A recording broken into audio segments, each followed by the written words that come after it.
Hello, and welcome to episode number 15 of Boutique Talk. My name is Jake Boston, otherwise known as Steelbook Obsessed on all your major social media platforms. And if you want to listen to all things physical media related, then you come to the right place. Every week I have on a new guest to talk about their physical media journey, and tonight I'm talking with the host of the conversation, which I've had the pleasure of being a guest on myself. It's KB Loves Movies. How's it going? What's up, everyone? How's it going, Jake? It's going very, very well. I don't know where it is in your neck of the woods. It's starting to get cold. Not a lot of snow yet, but just like the perfect weather to start watching movies. I'm in Kansas City, and so a little bit south of you, and it's cold. This morning was extremely foggy, so that Mhm. that didn't put me in a good mood for the morning. But the coffee helped. Coffee Um, always helps. yeah, it's just hovering right around freezing, but not too cold, and definitely no snow yet. So I wanted it for the holidays. Now I don't want it. Just have a whole year without snow. It's okay. I would be a-okay with that. I think we're supposed to get some next week, and even though it's January and we haven't had any yet, I'm still not ready for it. You're never ready for snow, at least not Yeah. me. We're getting it tomorrow and Friday, so I'm looking to hunker down with some good movies. Absolutely. Speaking of good movies, question mark, a movie. It's Sure. a movie from a damn good director, Martin Scorsese. We have Yep. After Hours here. Cannot wait to pick your brain on this sucker. Yep. Definitely looking forward to talking about that. It's somewhere in this stack here. Somewhere here. We've got a stack of movies. Can't wait to hear this. Well, I just everyone's doing their top 10 this and top 10 Mhm. that. Steelbook's worst of, best of. I'm like, can we just talk movies? So, since we're talking criterions, I'm like, let me just grab like what I thought were my 10 favorite purchases of the year. So Oh, if sure. we have time, I'll definitely like to go through that. Absolutely. Yeah. When we start talking Criterion, I can't wait to see that stack you got. But before we do that, before we even start with Criterion, let's go to like the beginning of your collecting journey. How did you start collecting movies and why did you decide to do it? Ah, wow. I'm old enough that I remember just video store rentals. Hmm. You couldn't go to like your local Walmart or shopping center or supermarket and pick up a VHS tape. They were too expensive. Once upon a time, I rented Prince of Darkness and I lost it. And they tried to charge me $100 for it to be Oh my God. replaced. That's And I'm like, crazy. I haven't seen the movie, but I'm sure it's not worth $100. So when they started creating what we now call loss leaders and started putting out things like the James Bond movies and the Star Wars movies, and of course the Disney classics and the clamshells. That was a Hmm. big deal. And even before I had kids, I started collecting like those VHS tapes of movies that I wanted to watch again and again. So those that I mentioned, especially like the Star Wars movies, were some of the early ones. And many people will tell you of my age will say we didn't call it collecting. We just had our favorite movies at home to watch whenever we wanted to. Right. It really didn't become collecting until the DVD days. And that's when, we started going to the circuit cities and then, soon after that, the Best Buys and all that to see what was new every week and just adding it and having a shelf or a cabinet to put all our movies in. So I think that's when the collection started. But I've been a movie fan all my life. So it's not just like one time. If it's a one-time movie, it's not going in my collection. Sure. But the ones that I definitely want to see over and over. And this behind me is modest compared to some people, but I could tell you the majority of them I've seen before. I'm not big Hmm. on the blind buys anymore, but I've seen most of these, or it was something that I wanted to see at least more than once. Right. That's a good point. You kind of get to a point when you're collecting to where like how much is enough, you know? Mhm. Like, do I really want to just buy movies that I've never seen in hopes that when I do pop it in, I like it? I would say out of all of my collection, I have a database online that I track it with. I'm Me too. about at like a 60-40 split. I've seen 60%, I haven't seen 40%. And I'm getting to the point to where I'm just like, do I really want to have any more blind buys? That's how I kind of fell in love with collecting movies. I would get the ones that I loved, and then I would buy one that looked interesting. Because, like you, Mhm. when I went to the movie store, it's the main cover that would grab your attention, you know? It'd be like, "Oh man, that looks crazy." Like I remember I was a kid in the VHS days. Prehysteria was like a big full moon title with like the little dinosaurs because Jurassic Park Yeah. Yeah. thing, Yeah. little tiny dinosaurs. And I saw that. I was like, what is this? Like just that type of remote, all of that fun, cheesy schlock that I loved. Always had great covers. Yeah. And I as much as I want to like keep on collecting, you just kind of run out of room for stuff. I don't know how big your collection is. It looks pretty big back there, but you always haven't. You don't have an infinite amount of space to put everything around. Yeah. And that's the thing. You start to get a lot more selective as you start to run out of room. Mm-hmm. Like I just set up this media space in my basement within the last year, and I will occasionally look around and I'm looking to see, well, if I move that poster and I get rid of these DVDs that I hardly watch, and on that wall I could put another shelf. So when you start to like make, like space estate for more Mm-hmm. shelving, it's time to become a little more selective about what you add. Like you, I do reviews and I get review copies sent to me, but then Mm-hmm. sometimes you'll watch them once and you have to say, will this really is this shelf worthy? Does this deserve to take up space on my walls? Right. Yeah, I've gotten to the point. I'm a big reviewer on Letterboxd.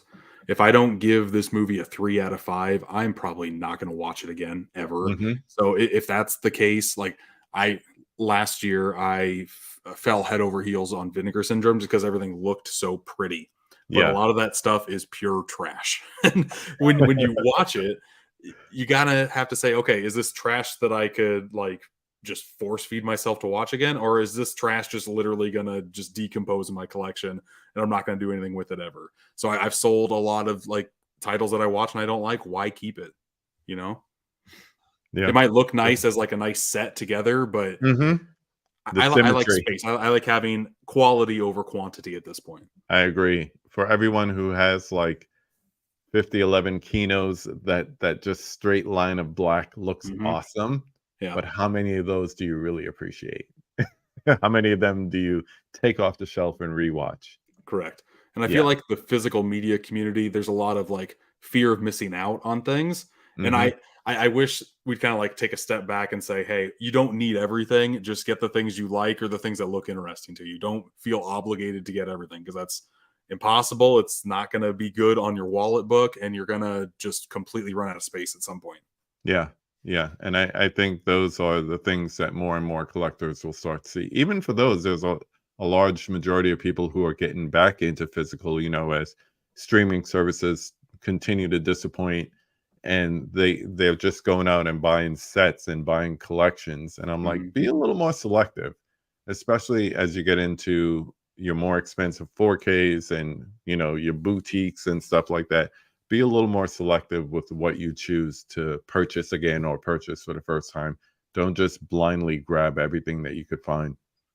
See, I say this, but then Vinegar Syndrome's having a sale this week, and I picked up a couple titles I haven't seen just because I've heard good things. It's just like Yeah, there's no end. If I can save a little bit, that's great. And I yeah, wish I could kind of like hear my own words out sometimes, but sometimes you just see yourself like it's never going to be this cheap again. I have to grab it before it goes. Like there's a very sharp double-edged sword there. Special edition versus standard edition. Do you really need the special edition? The standard edition is good enough. Right. Certain Oh man. boutique labels have those two different versions. I'm sitting right now with 3 items in my cart, and two of the three are special editions. And I'm like, do I really need that, or do I just want that? And Right. how much extra room is that taking up on the shelf? There's a box set of 7 right now. It's like the What's in the Box collection that is up for pre-order now. Yeah. Looks phenomenal, and everything comes packaged into like a cardboard box, just like the head was at the end. I want it, but I don't have a lot of room to display it, and Hmm. it's like $90. It comes with like a whole bunch of extra Wow. stuff. I kind of just want 7 on 4K. Like I don't have that movie on 4K yet. That's the main reason why I'm like I should buy this because I like all the extra stuff that's inside of it. I Yeah. just don't know feasibly where I would put it, and that's kind of stopping me from getting it. Yeah, I didn't put the pre-order in for that either because I'm like, I love the movie. I think I have it on Blu-ray, but I definitely have it on DVD, Mhm. and I want it on 4K, but all the extra accoutrements, do I really need that? Probably Right. not. It's So I'd cool, like and wait I'll to watch a see. couple. Yeah, I'll watch a Yeah, couple unboxing videos about it. But how yeah. often, when it's on my shelf, am I actually going to like go through this?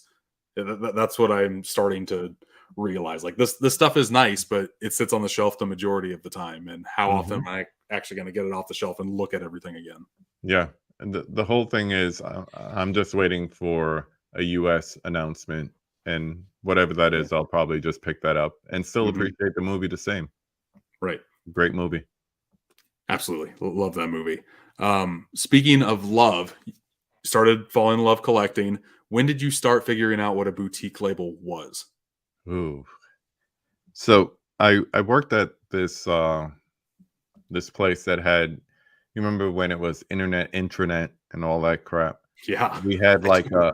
a forum that, it was like buy sell trade, Mhm, and people will resell like their VHS collection or their DVDs or whatever. And someone had this DVD of the Royal Tenenbaums, and I think it was like $5, whatever. Probably the same amount that they got it from Hollywood Video, because that's at the bottom of this label here still. mhm, So I got this and I checked it out and I'm like, oh, this is a pretty fun movie. And wow, look at all these features on it. This is more than like, my Warner Brothers Snapper. And 2 discs. Wow, a whole disc of special features, and it's in Dolby Digital surround sound and DTS. Wow, this is like a packed disc for my $5. But mhm. I don't know this label. What studio is this? A Criterion Collection. I never heard of this studio before. So I'm like, all right, cool. Never heard of it. I just kept it. And then it was right before that that Kevin Smith, who I was really into at the time, I was Mhm, on the East Coast, like right there in Jersey, been to Secret Stash a couple of times. And he came out with Chasing Amy. And this was the only way you could get the DVD, was from this weird studio Criterion Collection again. yeah, And once again, another stacked disc, and a lot of stuff, now that I know, transferred from the laser disc and so forth. But I became really, really interested in this Criterion Collection, and I started to like do some research. And my friend worked at a video store that still carried a laser disc, and he's like, "Oh yeah, those are like the best discs that we have here, and we have a couple of their new DVDs." And I just started getting into this because I think this is an early one. This is like 75, and this is 157. So yeah, it was it was Criterion, ironically, that got me into it. And then of course, once Blu-rays and all that came around, and you get into the Bluetuber community, and you mhm, start just associating with different people, and you start to hear about people like Shout and Scream, and you realize they're the same company. And then you get into other things that I have back there. I think Arrow, when Arrow was first coming out with Donnie Darko on Blu-ray, is like when I really got into that company. And then, of course, when they got into 4Ks, um, let me see, can I point? Yes. So I'm to the point now that right there is mhm. one of my Christmas gifts. My kids got me the Warriors, Yeah, Imprint. the Arrow Oh, the store Arrow, yeah, from exclusive, December. Mhm. and then that's Carlito's Way. So they got me 2 Nice. Arrow store exclusives. So now they know. Dad likes that expensive stuff. So this is like my boutique shelf right here. So I have that. I have all my Hitchcocks up there next to Arrow, and Yeah. then 3 rows of Criterion from DVDs to 4Ks. So really into it, Vinegar Syndrome and all that other stuff at the bottom. So it just kind of snowballed from there within the last 3 years. I would say the pandemic, like many other people, got me into YouTube watching and following people, the Cinema Sickness and the Films at Homes of the world, and then Mhm. Ken from Mid Level Media, and just his weekly physical media report, and hearing all the things coming out that really got things going. So yeah, but I always come back to Criterion because that's kind of like the mainstay in my collection. And July and November, I know I have to budget some extra money and put it aside. Mhm. But now I'm doing the smart thing. I have those credit card rewards, and Yeah. you could get Barnes and Noble's gift cards. Yep. So I just 6 months save it up, and then bunch of gift cards. Like November, I didn't take any money out of my pocket for everything I bought in November, and that was Isn't great. that nice? Yeah. Yeah, Or the Barnes and Noble reward system that they have too. It's pretty dang good. yeah, Mhm. that helped me out in July because it was like double and triple point days, and Yeah. if I got the email, that's when I made an order. So I ended up getting like about $30 in those rewards just within the month of July with everything I was purchasing. So Mhm. combine that now with the gift cards, you could save a pretty penny because they're not the cheapest thing in the world. You know, people complain, oh, the Kinos go on sale and Shout goes on sale. Criterion, when they go on sale, it's still expensive. I was like, not if you're doing it right. You Correct. got to figure out how to do it. It is also it's like a part-time job slash side hustle, just figuring out how you can get Criterions for the cheap, for For sure. real. For Yeah. real. I don't think I've ever bought a Criterion for over $20. I always wait for the sales. I think I Hmm. did when I started collecting, not knowing when the sales happened. But once I figured out what the sales were, I'm like, okay, yeah, I'm just going to wait to buy these in 2 months of the year. And I will just budget for when those release just so I can get the most bang for my buck. Yeah. Like I know a lot of people like, well, I want to review this, so I'm gonna pay the extra money for it. I'm like, unless you're getting that return revenue on that one review, I don't see the point in it. Right. Especially if you're doing it in October and you know the sale is November or I can June wait. for July. You could wait. Hmm. You Right. could wait. So I'm Yeah. I'm more about waiting these days. I'm more about price reductions. Like last year, I pretty much did an experiment where it was just like I'm only buying things brand new day one if it's a steel book or if it's a special edition that won't be there in 6 months. But Yep. if it's going to be there in 6 months, studio releases, I could wait. Care less about a slip. Like you said, it's just going to sit on the shelf most of the time. We like that uniformity, but it's not as important as saving a few bucks. And Correct. I was actually able to put that money into more of this stuff Hmm. because I was saving on not buying day one. So it helped. Absolutely. Yeah. Especially with the boutique stuff, I either buy it right away, not with Criterion, because Criterion, they don't really run out of inventory that quickly. They do very rarely. But I Yeah. mean, some other places, I'm a big fan of the OCN Direct that Vinegar Yeah. Syndrome does, like all the subshoots. And Mhm. all those slipcovers usually are like to 1,000. Yeah. And they always have the countdown tracker be like, okay, we have like 400 left. Make sure you Mhm. get it before it's gone. And that I'm such a sucker for that. It's Yeah. terrible. I Yeah. don't I I get it. biggest case of FOMO is when I literally see the numbers getting tracked down, like, oh god, it's never gonna come back. Once Mhm. it gets under 200, I have to grab it, whether it's on sale or not. Yeah. I totally get that because I got the Hitman Heart documentary, Yeah, and Wrestling with the Shadows. the way people were just like fiending over that slip. I'm like, I just got it with a slip. It was like not a big deal. But, the value is in what you as an individual see it as. I'm there for content. I'm there for the movie. I'm a movie guy. Like you said, it looks great on your shelf and everything, but at the end of the day, it's about the movie. So Yep. that's what I'm about.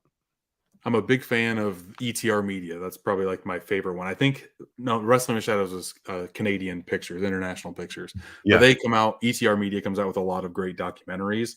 They Hmm. came out with the GoldenEye one, which I had to get the slipcover for because that one looks great, all Yeah. N64ified. I'm holding out on the Tony Hawk doc. I've seen it. The documentary, it's fine. It's like a 3 out of 5 documentary, but the slipcover is another like continuation, that N64 looking slip. Yeah. Yeah. I don't want to buy a movie just because I think it looks nice. And especially when the movie's just okay. So I'm Right. trying not to dip my toe into there, even though I'm very tempted because it's under like Hmm. 150 slips now. Um, their newest release that they announced, I think a couple days ago, Never Surrender, the documentary about Galaxy Quest. Really? I've seen that movie and it's phenomenal. So Wow. that's one that I had to pick up because it's already like halfway gone already. It's only been out 2 days. Wow, I gotta check that out. I think the last one I picked up was the one about vinyl. I forget the name of it. Final Uh, Nation. yeah, Hmm. because Mills Record Store here in Kansas City was actually the opening shot of that documentary. Oh, So I was nice. like, Yeah. I know that place. I go Mhm. there. I bought vinyl there. So yeah. Yeah, it's a pretty solid watch. It's nothing that blows your socks off, but it definitely Mm-mm. gets the job done for sure. Yep. But Never Surrender, it's like one of the if you're a fan of Galaxy Quest at all, which I didn't see the movie until a couple years ago, blew my socks off. It's The fun. documentary's from 2019, and it is Yeah. very, very thorough. It's good. I gotta pick that up. I know the first Criterion that you showed off the Royal Tenenbaums that had a Hollywood Video sticker on it. Yeah. I worked at Hollywood Video in 2009, 2010, somewhere around there. Like right when they were going under and closing their doors. I was there for like 9 months and then helped them pack up boxes to ship back to corporate type deal. Wow. And that's how I found out about Criterion. That's how I found out about boutique labels. It's because they had a huge Criterion collection in the store that I worked at. Mm-hmm. I want to say they had over 500 titles of Blu-rays and DVDs just mixed in, and it was so cool because I'm a big fan of special features. I always have been. That's the main reason why I Me wanted too. to start collecting DVDs in the first place. Is because I can go back here whenever there's a making of documentary. I foam at the mouth because I love seeing all the behind the scenes stuff. I get so excited to see, okay, here's a movie that I love. How did they start making this? What processes did they go to make this movie as good as it was? Yeah. Yeah. Criterion's really good at that too. They have a lot of great special features. Their packaging looks wholly unique. Like when I think of Criterion, the first thing that comes to my mind is Wes Anderson, just Yeah. because there's a whole lot of like his hand drawn animation style all over every single one of his releases, and there's a ton of Wes Anderson movies out on Criterion. Most of them. Most of them are out on the collection. Yeah. I'm trying to think off the top of my head. Well, Asteroid City is studio release thing. But I remember when I got Grand Budapest Hotel, I picked up the studio release and I said, Mhm. I don't know why I'm doing this because I know it's going to be added to the collection soon. But it Correct. was only like $5 for the Blu-ray. And wouldn't you know it, we talk about the holy sacrifice. I made the holy sacrifice. They announced it on a Criterion. I'm like, Hmm. ah, and I opened this already. I can't return it. But they have you, man. Criterion. If especially with a director like Martin Scorsese, for Mhm. example, he has a lot of stuff on Criterion too. So if I have a movie, but then it gets like Hugo is the main one. I know that's Arrow Video, but anytime that there's Okay. a boutique release of Martin Scorsese, I have to get that version because I want to see that man's filmography in the best capsulated imagery and Yeah. packaging that is possible. Yeah, I'm the same way. I was telling you backstage for I like to give myself movie challenges just to have something to do for the month and Yeah. to get through opening some of these.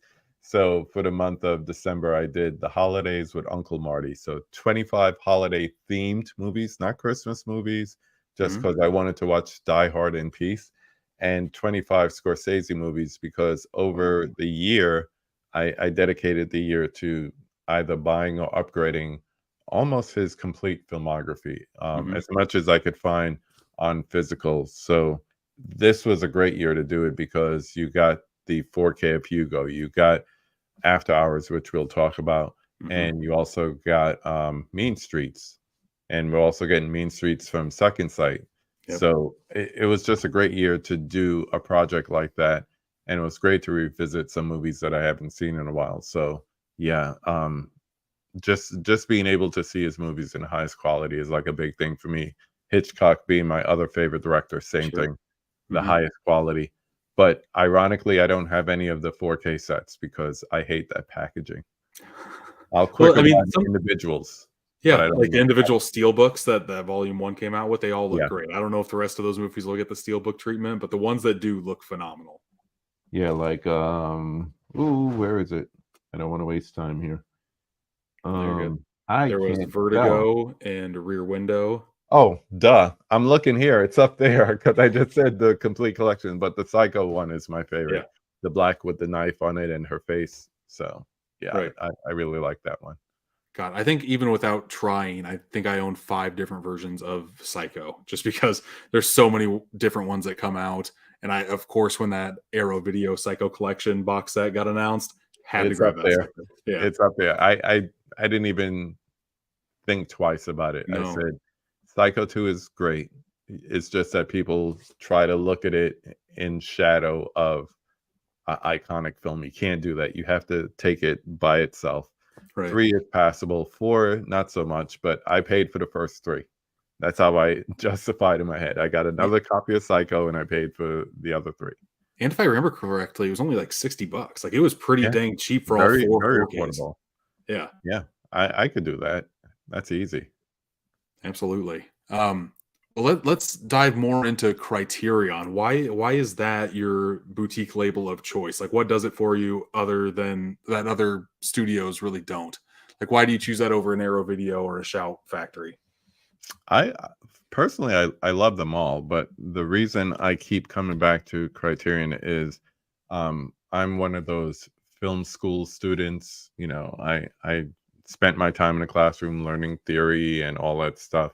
Hmm. And like you, I'm a BTS, not the group, but behind the scenes junkie. So I still remember the first time I watched a VHS tape and there was extra at the end. I was like, Yeah. Hmm. it's not snow. It's not, all the different languages with the FBI warning and all that. I I just like special features, and the thing about that is when it comes to the collection, whether it's a simple release with just what we call bare bones special features, or Hmm. if it's something really, really packed worth of stuff, there's a term that they would say about Criterion Collection that it's film school in a box, Hmm. and it's still like that to a certain extent with most releases today. And I just like that after I watch a movie, I could take out the book and read all about the um the information about how the transfer, the restoration was done, or I could see something from the director talking about the movie, or I could watch one of their original shorts that they did, or their film school project that they submitted Those when are the they best. were in, Hmm. grad school or whatever. It's just the more. So the transfers are usually solid. They took too long to get to 4K. I'll admit that. And they're doing what, a lot of other labels are doing where they're upgrading their Blu-rays to 4Ks and not giving you extras. That Yep. I don't agree with. But Hmm. for the ones that I didn't have on Blu-ray, I would say I did minimal upgrading Blu-ray to 4K because most of the 4Ks are of quality. Like Pan's Labyrinth, great example. The Blu-ray Criterion is better than the Studio 4K as Hmm. far as how it looks. Just because there was a 4K transfer to begin with, it's just on a Blu-ray. It's a little more compressed than a 4K. Sure. But yeah, just the extras on it, special features. I'm just like a sucker for that stuff. So um, I would say some of the ones that I don't feel fond of is usually because the special features were bare bones. And usually that's not the case with Criterion at all. But Mm-mm. I'm with you. Like, I love watching a director's filmography, and it's hard to find like some of their early work, like their short film stuff that they did in college, that type of thing. Mhm. Whenever that's included on a release, that is just like the cherry on top that you can possibly put on there. Yeah. And if it's loggable on Letterboxd, ooh, that's just like over the top. That makes me so happy. Like, Um, I just had a conversation before we came on, and I found out that, Petite Maman, which is a release from this past year, mhm. by director Celine Sciamma, who did Portrait of a Lady on Fire, has another film that I enjoyed, which was My Life as a Zucchini. Yeah. Because I think she co-wrote it or something like that. Mhm. So when they first released it, I guess it was going to be one of those bare bones situations for that film because the film isn't that long. It's not that popular compared to Portrait and all that. Sure. And they threw on My Life as a Zucchini, and I was like, wow, I didn't know So that. great. Yeah. I own it. I've watched it, and I didn't even know that. So it's little things like that, little extras that I think are a nice crowning touch over other ones. I mean, Uh, that's a big extra too. Like throwing yeah, an extra movie inside of there, that's yeah, great. Mhm. yeah. I mean, Kino's starting to do that. Like, one of my favorite Kino releases is In the Heat of the Night and putting the 2 sequels on the disc as well. Mhm. Columbia Classics does that. They'll throw in like TV adaptation of a movie or another film by that director, without being one of the premiere titles in the box. But Yeah. you're talking about, you know, hit and miss with a Kino or buying a big box set with Columbia Classics. Hmm. This is almost guaranteed with almost every release in a collection that you get some type of special feature like that. So, I'll wait for July and November or a flash sale, but that's when I load up, and that usually takes me through to the next one. And sometimes I'll watch it and I'll go back and I'll do a rewatch, and it's almost like seeing it again for the first time because I'm now watching it with the commentary, which there's usually always a commentary on the disc as well. So Yep. things like that just keep me coming back. I've never been a big commentary guy. Normally, when I throw the movie on, I just like to watch the movie and not watch other people talk about the movie while the movie's going on. It's hard Mhm. for my brain to like. I want to watch the movie and not hear what other people have to say, type of thing. Yeah. Do you have a certain commentary that sticks out in your mind as to like, wow, this one was phenomenal? This is going back, but Hmm. The Silence of the Lambs, Hmm. there's a couple of commentaries on there, but there's one where they actually take you into the mind of a serial killer. And Mm, I don't know what it was about that. I can't reach it now. It's back there. I keep forgetting. I switched around my shelves, but sure. yeah, it's something about that. And there's another one on there with a combination of the actors. So you get a little bit of Jodie Foster, you get a little bit of Sir Anthony Hopkins, Hmm. and then there's also the crew. So maybe a producer and a screenwriter and Demi's on there. So uh, things like that is what makes a good commentary for me. You don't get that every time, of course. Yeah. And of course, if you get an older movie, I'm looking at one at the top of my list here, you're not getting those original players. You're getting someone who's doing almost like a film school critique, Yeah. Film which, you historian. know, Yeah. Hmm. yeah, it's unless it's a famous historian, I'll listen to Leonard Maltin, or I'll listen Right. to like somebody from TCM talk about the movie Sure. because I'm familiar with them and they're well versed. Hmm. So, but you know, it's hit or miss. Newer movies, you could get the director, you could get a actor or two. So it all depends. Right. Well, you mentioned at the beginning of this podcast you had a stack of movies in front of you. I'm dying to see which ones you have to show off. Are these the ones that you bought this year that your top 10 that you have ranked? Yeah, yeah. And funny enough, Here, After I'll make you Hours is bigger. not here. I just realized that After Hours is not on the top 10, but that doesn't mean I didn't appreciate it. I did. I'm Hmm. gonna pull it up on my phone as well here. Give me a sec. Sure. Um, Boutique Talk. There you are. Oh no, it is. Okay. So at number 10, I have Criterion people like when you announce a spine number 1167, which is Imitation of Life. Hmm. I remember watching this since the VHS days. I actually used to work in a video store too, and there are different versions of this movie, but this one with Claudette Colbert, and I don't know what it is about it, but it's basically a melodrama, another genre subgenre that Criterion's really good for. Hmm. Douglas Sirk melodramas. Look it up if you don't know. But something about this one. This is the 1934 version, and it's the story of a affluent woman who's a widow, and she takes in this housekeeper, and their children grow up together, and it's a tale of, I don't want to say racial strife, but the situation is the maid's daughter grows up with this rich lady's daughter, and she's afraid, not afraid, ashamed of being a person of color because she's raised in this situation where she can pass for being Caucasian. So she's kind of ashamed of not only her mother, who's a maid, but also of, her culture and her background and everything.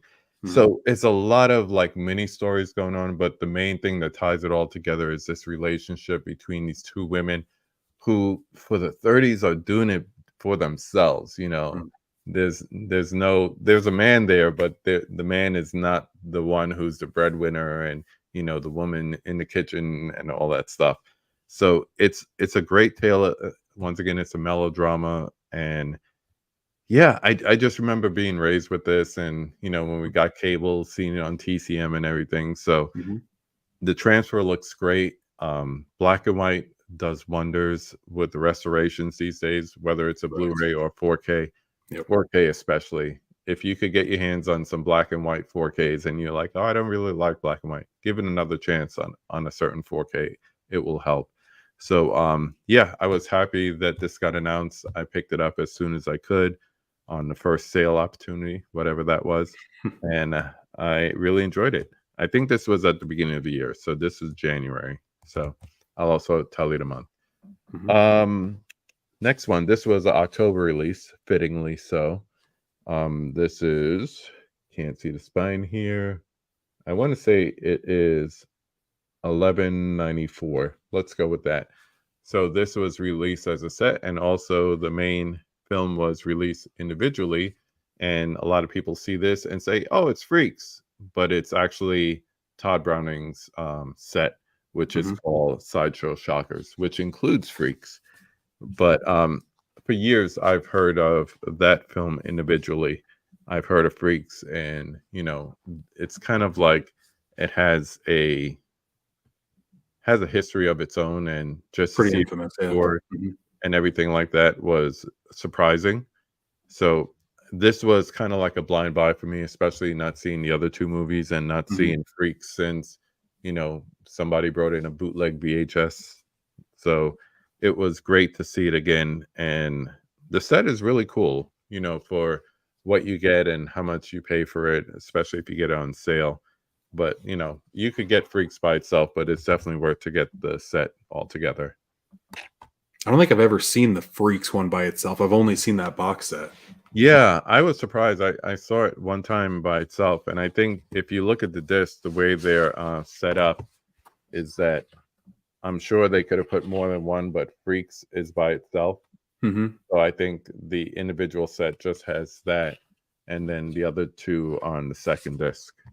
So you may just have to order that from Criterion. It may not be available in stores, but I think it sells separately as well. Gotcha. Also from October, this is a 4K here. This is 1195. So next one in line, and that is The Others. Mhm. This is a movie that I remember. What year was this? 2001. So I remember seeing this, and without spoiling anything, it's one of those movies where the ending gets you. Mhm. But the one thing I remember, I'm a big cinematography person. So the thing that I remember about it is the way that it looked. The aesthetics of the cinematography was almost a character itself in the house. So, back when it was a DVD, it was hard to see corners and stuff like that because it was just like black spots on your screen. I don't Sure. care what kind of TV you had. It's 480p, yeah. Yeah, Mhm. yeah, yeah. So, definitely not a high resolution there, not a clear picture. But man, this 4K, talk about a clear picture. You could see the detail, you could see the tapestry that surrounds when they're in various rooms and everything. And it just really ties together.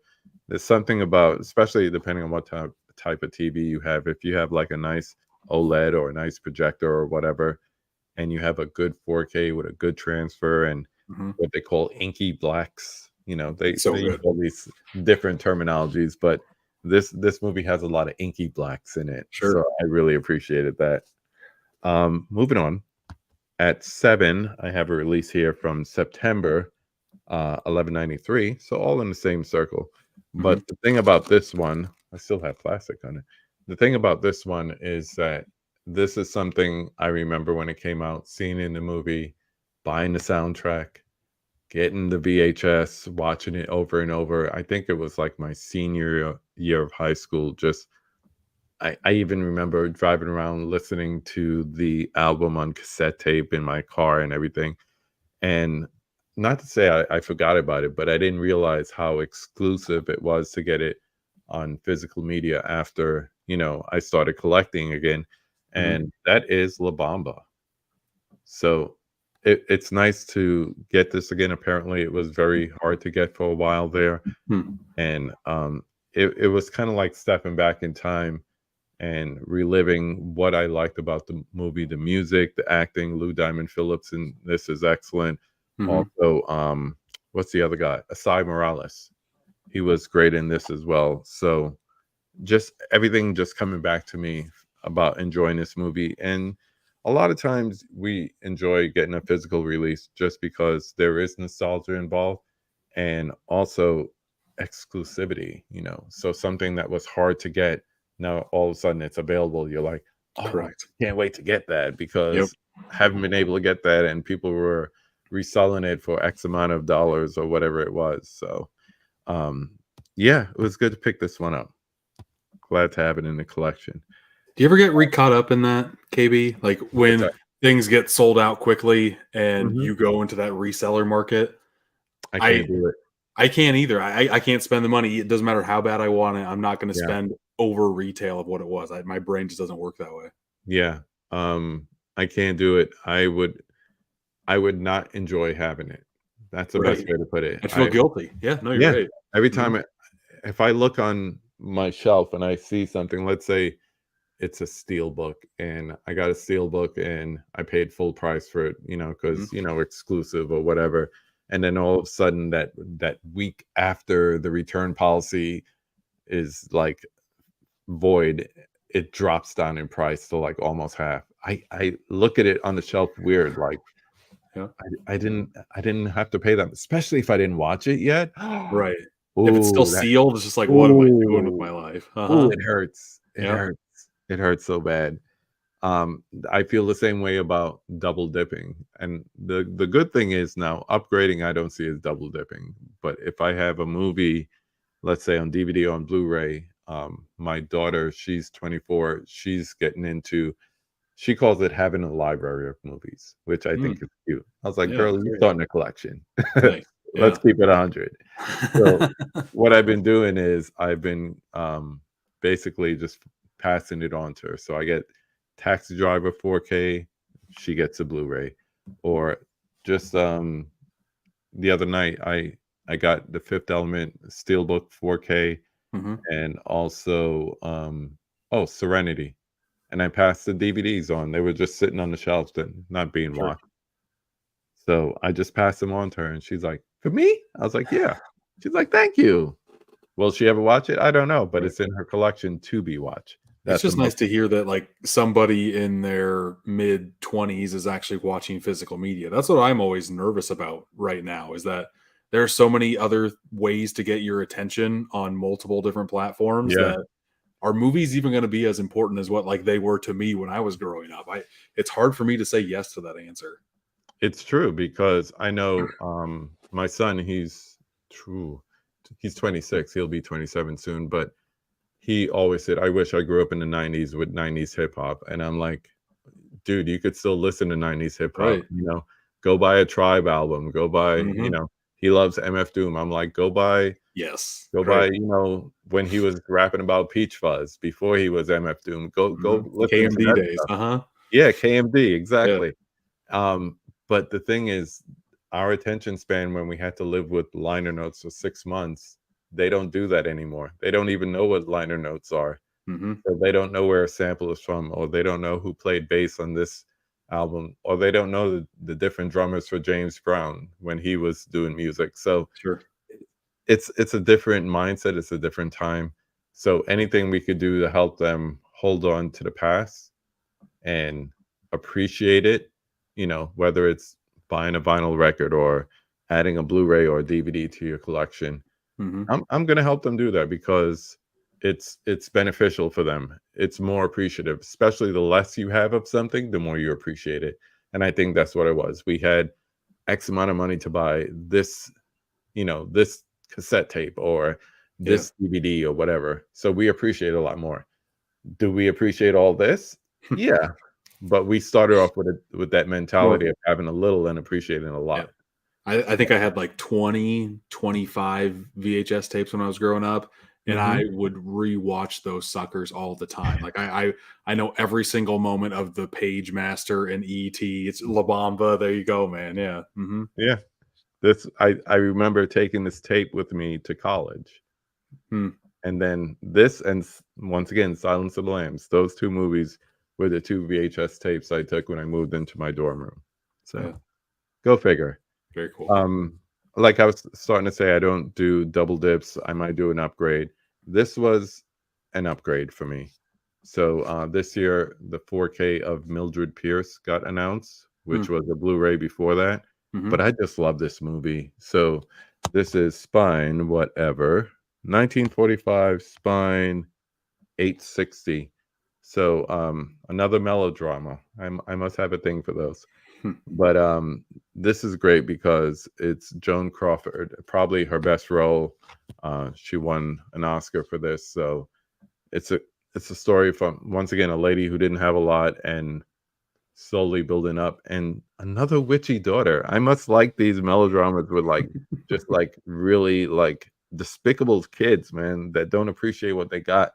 But very similar in that vein. It's a great story, and the 4K looks beautiful. It's I mean, the Blu-ray is fine.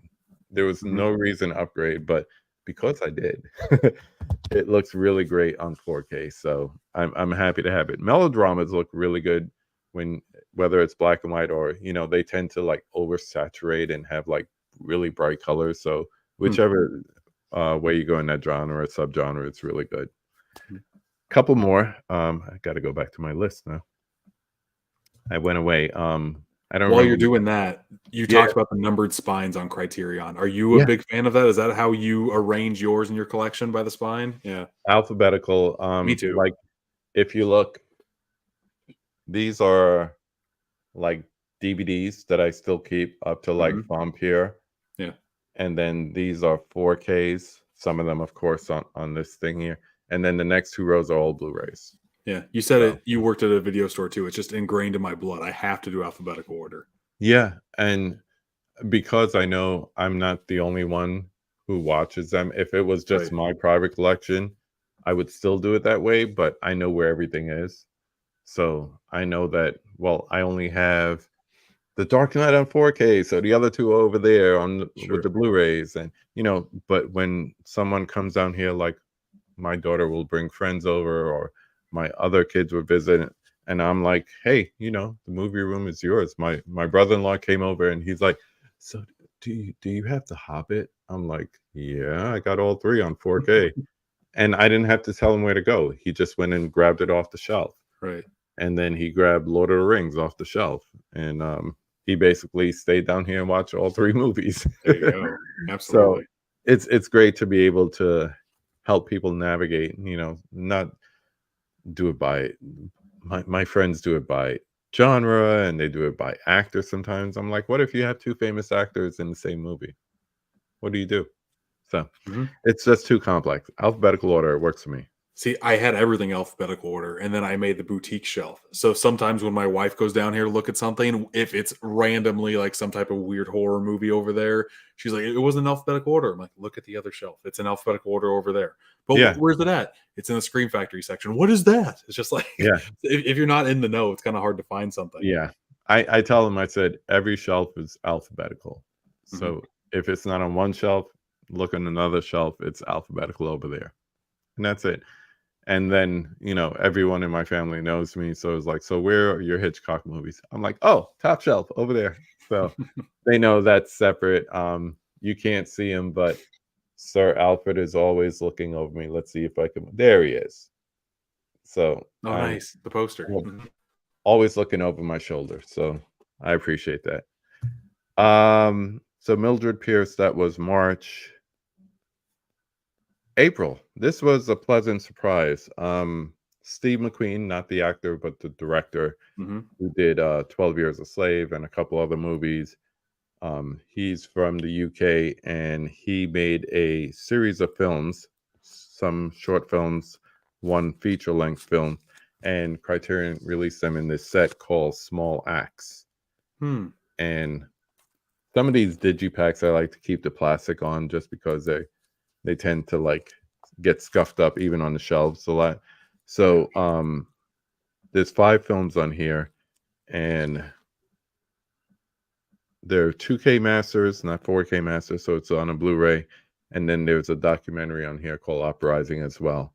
So in total, it's like over 400 minutes of content. But the two that stick out to me, I always talk about one called Lovers Rock, and a lot of people don't understand the various diasporas of like Black people, whether it's here or other countries or whatever. But his family's from the Caribbean, but he grew up in the UK, and Okay. that's a different experience than say an African American or whatever. And I'm of the same ilk. My parents are from the West Indies, so growing up in America is different than, you know, if I had relatives from down south or whatever the case may be. Anyway, Mhm. so to have these stories and have them be about um, West Indian, well, Brits, it was different, but it was a lot of similarities because the cultures tend to be very rich and they take it wherever they go, whether they go to Brooklyn, New York, or if they go to Notting Hill, England. So um, there's a story in here called Lovers Rock about a couple who meet pretty much on the dance floor.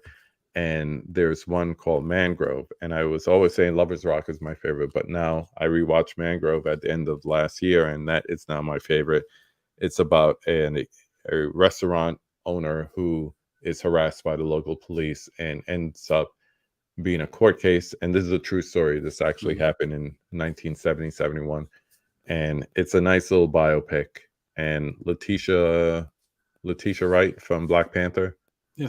Suri, yeah, Mhm. she stars in it as well. So it's really nice. Each one has like a different actor that you may or may not know. So Mhm. nice little set. The Criterion Collection, they're great on putting sets together, whether it's this, Lone Wolf and Cub, Right. um, Scorsese shorts, or Mhm. World Cinema. All those different sets are really, really interesting. So yeah, this was a blind buy because I hadn't seen any of them, but it was an interesting topic enough for me to pick it up.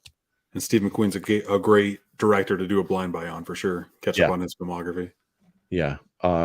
I certain directors and certain actors I trust. Like Mhm. I could say I'm going to see a Denzel movie. And people aren't like, well, what is it about? No, it's a Denzel movie. I'm going to Right. see Denzel. Mhm. As far as musicians, this next one is someone who they put out something, and I would definitely pick it up. So this one is from September, and um, this is David Bowie's Moon Age Daydream. I almost picked that one up It's worth this it, last bro. sale. That's what It's I've worth heard. it. Yeah, Catch it on the next sale. For one, this packaging is beautiful. I'm just it gonna is. pull it out, Mhm. and this Oh, that's good. I don't want to call it spot glossing, but I'm so used to calling it that I don't Mhm. have a better term for it. This packaging is beautiful, especially for a digipack like this. The transfer is awesome. It's in Dolby Atmos if you're into sound. So it's very, I would say it's one of the most immersive sounding Criterions that Mm. I've ever experienced, Mhm. definitely in my collection. Um, and you know, him no longer being with us, it's nice to have this as a memento of just how eclectic and strange and outer worldly he was. Right. Combine that with, I also picked up the Man Who Fell to Earth That steelbook. Lionsgate steelbook. Oh yeah. Mhm. That's another beautiful disc right there. Agreed. So that makes for an interesting double feature because that movie's kind of left up center itself. Yeah. But Mhm. then you combine that with the music that's in here, and if you have a nice setup, it really plays well. So Mm. yeah, definitely enjoyed picking that up. Three more. I had to get some Scorsese in there. So Mean Streets. I picked that one up. Mhm. Yeah. Independent, great film. I think this is when Scorsese arrived. You Oh look at yeah. his work before this, you know, your Boxcar Berthas and, you know, I forget what it's called, but everything before this was like a test bed for what became Scorsese and Scorsese movies and Mhm. what we came to know in the Goodfellas, Casino, Departed, and even taking you into like his more experimental stuff like Silence and so forth. But this is like the foundation of it right here. This is like gritty, raw storytelling right here in this. And I'm really tempted to pick up the second sight as well. That box looks so nice. It Original does. poster artwork on that sucker. Yeah. That's what I was talking about. I have that sitting in my cart. Yeah. to purchase. I am curious if the transfer is going to be different. I know with like Texas Chainsaw, that one versus the one that came out from Dark Sky, they had two different transfers. I know they helped with this Criterion once. I don't know if that's going to be Yeah, the case or not, but I think the difference is it is the same transfer, whether it's Texas Chainsaw or this one. I think it's the type of disc that they use for compression. Second Sight just knocked it out of the park. Yeah, they use 100 Speedy 100, so their transfers won't be as compressed as Mhm. what Dark Sky did, or compressed as much as Criterion did. But even with a BD50 disc, this looks beautiful. Um, you get the right amount of grain for a 70s movie, Mhm. so it's not looking like it's a 480, like a VHS or a DVD, but it's also not looking plastic and glossed over Yeah. and It looks of that oversaturated. time, but in the best way possible. Yeah. Yeah, Mhm. definitely. And as much as I thought After Hours would be um, the only thing that I got from Scorsese with Criterion, I was pleasantly surprised to get this as well. So we got After Hours in July. That's my number 2. This is my Mhm. number 3. And then we got this in November. So it was great to get both of them in the same year added to the collection, in both of them 4K too. So Right. pleasantly surprised. So I'll skip over number 2. I just mentioned After Hours is number 2. Mhm. But my favorite disc of the year from them came out in May, and I had to wait until July to see it because I wouldn't buy it before. And that is Thelma and Louise. Have this one too. Yep. Oh my gosh. For one, I used to love this movie when it first came out. I guess that was 91, 92. And it was just something about it. The friendship, the sisterhood between them. There's this strange shift where they took on the personalities of each other by the end Mm. of the film. Mhm. And you really don't get that on the first watch. This is why rewatches are important. But when you pick it up, whether it's the first time or after that, and you see that it just adds more to the movie. And the cinematography, and this is great. It's a beautiful looking transfer. It sounds great. There are scenes where there's music added to it. Is this also? This is a surround sound, so this is a 5.1. But just being a 5.1, it sounds great as well. I don't know why I thought it was Atmos. It doesn't need Atmos, but yeah, and a young Brad Pitt to top it all. Doesn't hurt. Yep. No, Absolutely. not at all, not at all. But yeah, just that was my favorite release of the year, easily. Criterion had a hell of a year just It showing off sure what you did. did. There's a couple on there that I like. That Steve McQueen one, I didn't know that came out, and now I'm desperately wanting to add it to the collection for sure. Yeah, I would say a lot of people saying Arrow had a great year too, but I think Mhm. if you go back, Arrow didn't get off to a good start. I would say like the second half of the year, they just made up for it and knocked it out the park for Sure. sure, for sure. But that's it, man. That's what I have. I don't know where my After Hours is. It's probably still. Oh no, I took it upstairs because I wanted to watch some of the features. It has a lot of Yeah. features on there. It has a So lot of great ones. We're gonna go into that now, but to set the mood, I have like a minute trailer to show sure. for After Hours. So let's dig into that sucker.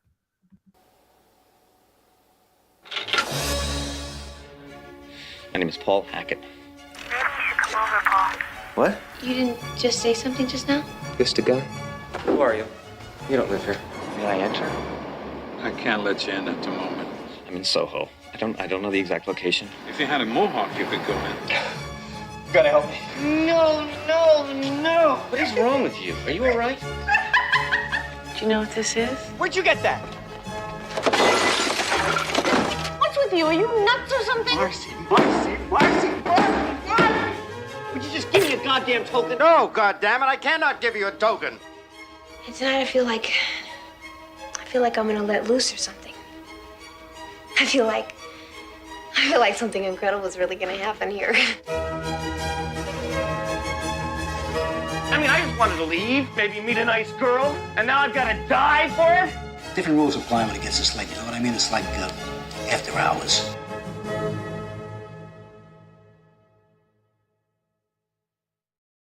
That's a great Good, trailer. good stuff. What? Yeah. So just bam, bam. No second to breathe in that trailer.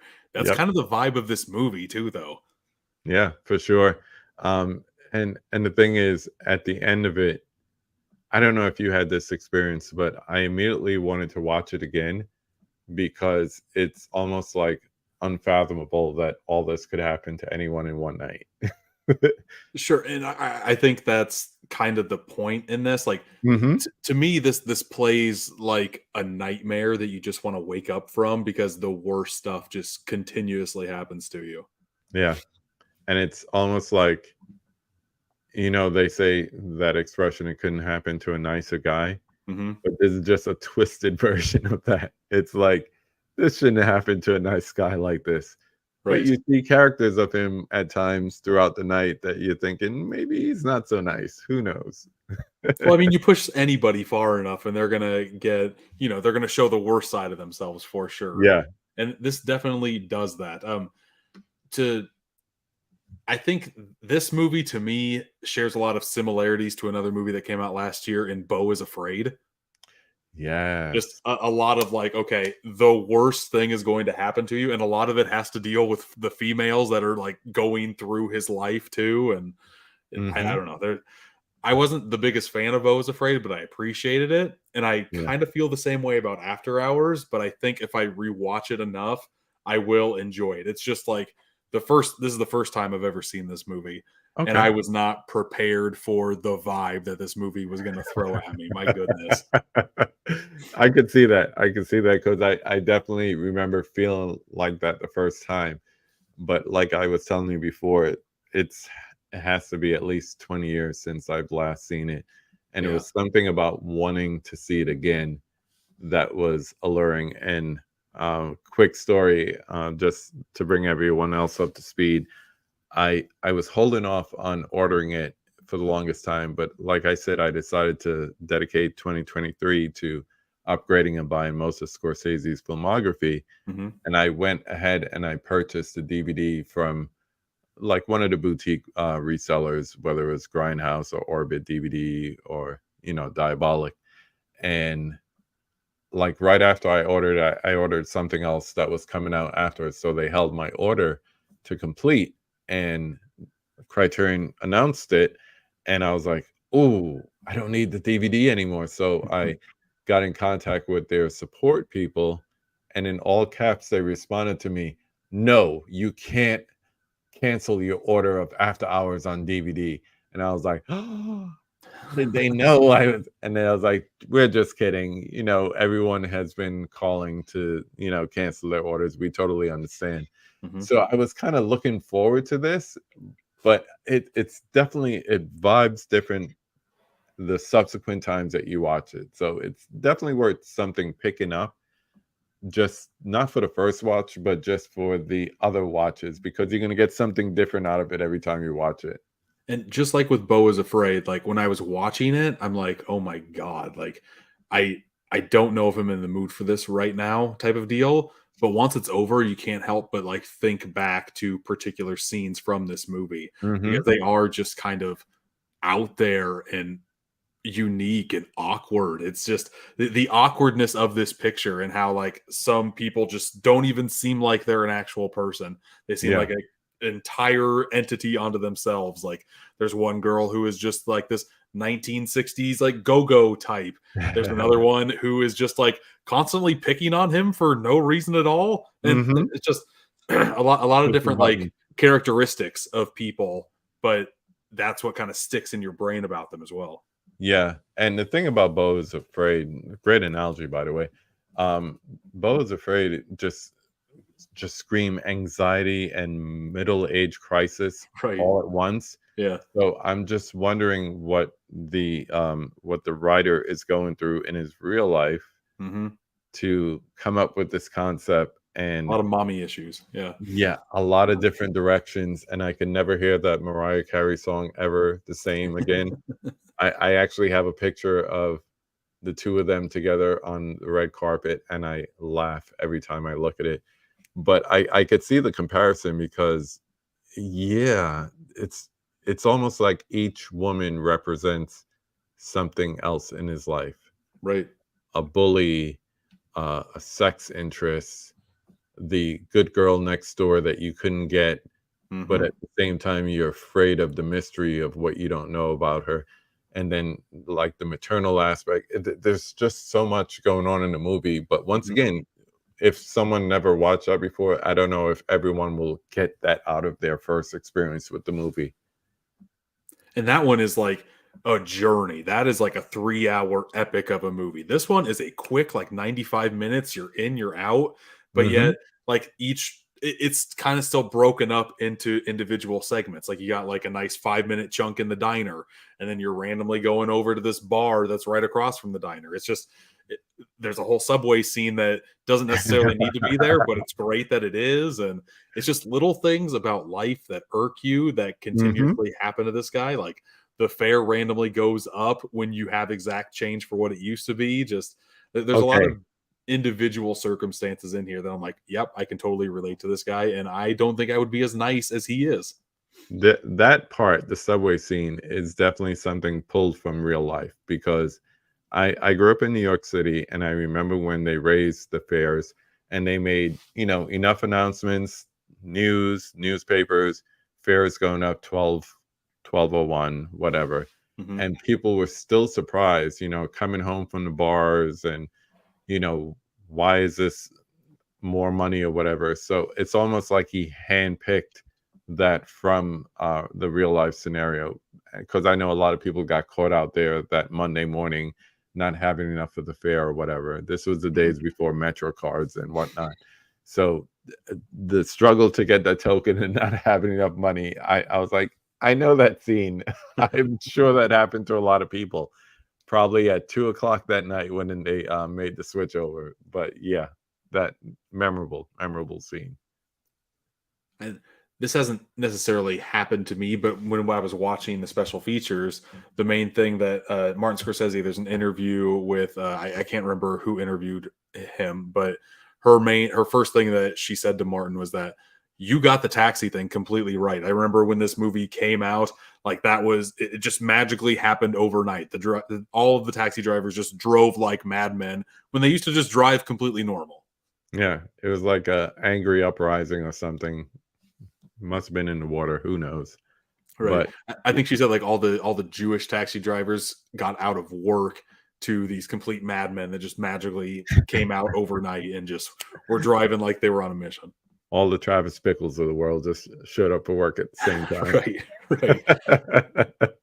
But man, like that first scene where the journey starts to happen, it kind of reminds me of like a Dante's Inferno almost, because you're Yeah, going, you kind of he loses his fare, and since he does, he's trapped, and he goes deeper and deeper into the 7 layers of this like seven hell layer. he cannot Yeah, escape from. yeah. And it almost like you said, it plays in scenes with locations, but they're almost like I talk about A Christmas Story and how it's basically just a bunch of sketches. It's a Hmm. bunch of sketches put together into a movie. That's why you could watch it on the 24-hour marathon, come in the middle, and it hits the same as if you caught it from the beginning. Yeah. And this is very similar in that point because you could join him at any point in the night, and it's almost like that scene is like just another level, going further and further into the descent. So Right. yeah, I could see that. Man, when this movie first started, like again, I literally knew nothing about this movie. Hmm. The credits at the beginning hit, and you just get pounded in the face by people that you know and realize like there's so many great. Catherine O'Hare's in this, John Hurd is in this, Cheech and Chong are in this, which I had no idea about, which was great to see. Um, Another girl who I didn't realize who she was until after looking was a Linda Florentino, I think Florentino. is her name. Yeah, Um, yeah. I did not. She is very Sexy, captivating in this movie as Kiki, but I very had no sexy. idea that she was the actress, the main actress in Men in Black and Dogma. When that was announced, I'm like, oh my god! Like I Yeah, did research. I'm like, I cannot believe that is her, except like 15 years younger. yeah. There was I'm gonna have to look this up. She was in this movie that just blew me away and limited kind of like accolades for it, but Hmm. she was just outstanding in it. Oh, this one I should know off the top of my head, but I remember her name was Wendy Troy in the movie The Last Seduction. Okay. If you could get your hands on it. try I've it not out. seen that one. The Last Seduction, but she had a little bit of a career back in those days. Um, Never anything like where she was like the leading lady, except this one, which just a small independent movie, but Hmm. she's a memorable character actress. She I would grabs say, your attention in this one. My goodness. Speaking of seduction, dear yeah, Lord. yeah, very sexy, very alluring woman. Absolutely. Yeah. Like if I were to randomly walk in while she is halfway dressed and is just like commanding me to do artwork while she does something else, I don't know what I do. That was So you'll model what a for her, scene. right? While What's she that? plasters Oh, donuts yes. and everything, or bagels, I should say. Absolutely. Yes. Man. Yeah, And good actress. the introduction of her is another element I kind of want to talk about. Just Scorsese's directing style in this. It's all over the place. It feels like he has a lot to say and he wants to like show to Hollywood like what he can do as a director because there's so many different styles he's throwing out on here. And Yeah, the one I want to talk about is like the keys, like the throwing of the keys. I got like I would do exactly what the main character did, just back away from him because it's just a giant jumble up keys, probably like 50 on this sucker, randomly coming getting right at thrown you. from like a 2-story window. It's shot well. It's shot like, okay, I would not want to mess with this stuff either because I'm going to get cut if I catch this. So I'm just going to walk back a step and just have it land on the ground. hmm it's funny because you mentioned trying to show Hollywood what he could do or whatever. Mm-hmm. The reason this film got made is because he wanted to get Last Temptation of Christ made, and they kept giving him the runaround, so Yeah. he had to put that on the back burner for a few years. And you're probably right. He was trying to say, "Hey, I could do a quote unquote Hollywood movie as well." But this plays so much more like a small independent film than a big Hollywood production. Agreed. I have no idea what the budget was or what original studio had. I think it was Touchstone, I want to say, so modern day Disney, Mm-hmm.